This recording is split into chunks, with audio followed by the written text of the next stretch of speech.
It was just 2 short years ago when Joe Biden preached about melting ice caps and climate change being the world's greatest threats at the UN. Today, President Trump taking to the same podium with a much different message.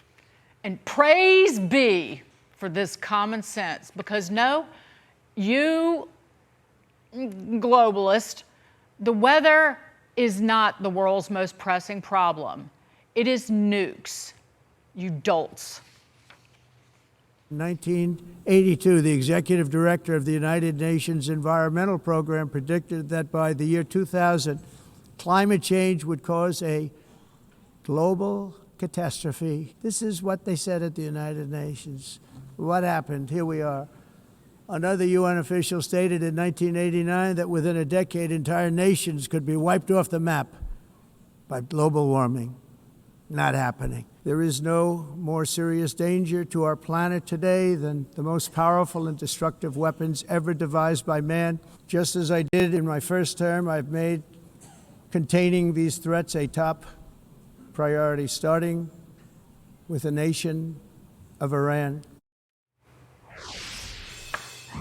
Iran so far away. Joining us now, former Deputy National Security Advisor and Heritage Foundation Senior Fellow, Victoria Coates. Welcome, Victoria. Good to be with you. So, shouldn't the island of Manhattan have been washed away by now by rising seawaters? That's what we'd been promised, but we had a really needed breath of fresh air at the podium at the United Nations today, and President Trump just laying down some real truths here, that this is not the existential threat that we've all been sold, and that we don't have to live in tiny apartments and eat bugs in the dark and ride bikes, but that we can use the fossil fuels that God put under our feet. The United States stands by to fuel partners and allies into the future, and this can be a glorious future for all of us, but not if we tie one hand behind our back and let our peer competitors, Russia and China, continue to burn very dirty fuels and pollute the planet, and we do nothing about it. So no, this was a very good day. I think we might have had some smelling salts, maybe some pearls were clutched out in the among the diplomatic corps, but overall, I think this was a great day for the United States. I mentioned it earlier toward the top of the show about the Paris Climate Accord.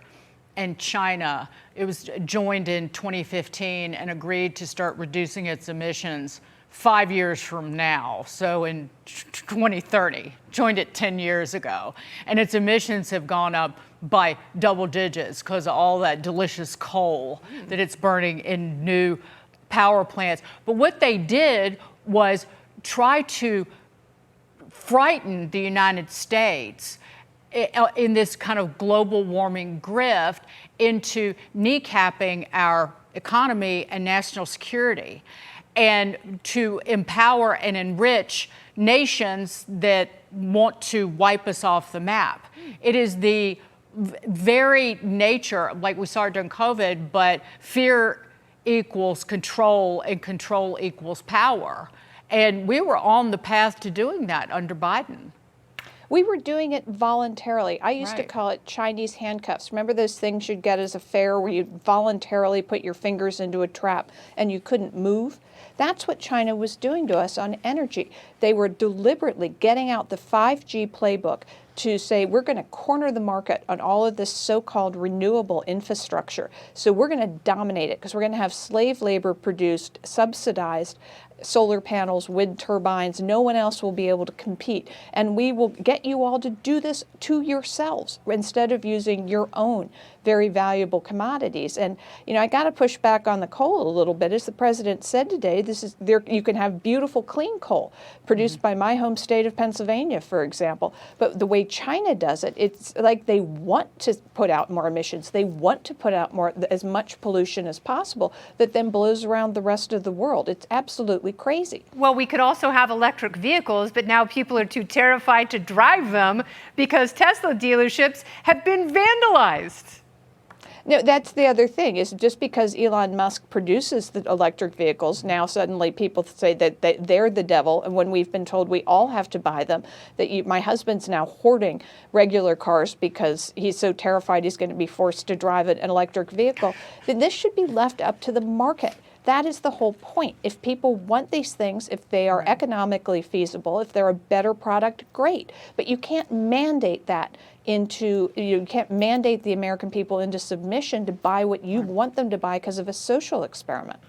Well, Kamala Harris, unsurprisingly, loathed President Trump's speech today. Apparently, she's the dictator whisperer, and Trump is weak. Here's that delusional take on The View.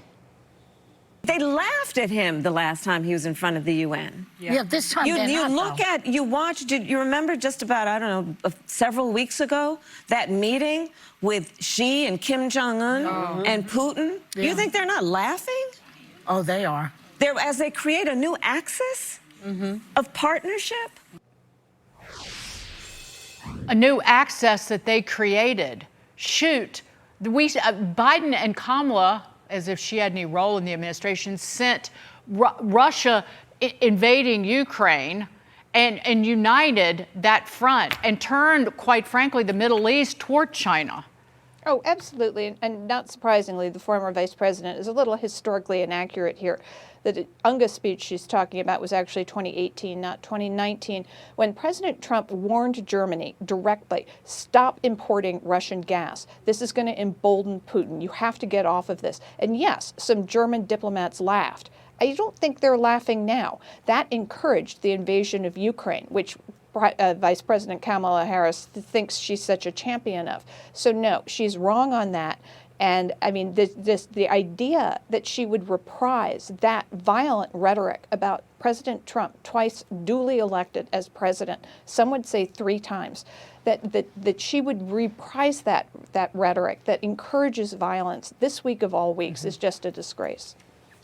She's selling books, Victoria Coates. Thank you so much. Good to see you. Thank you.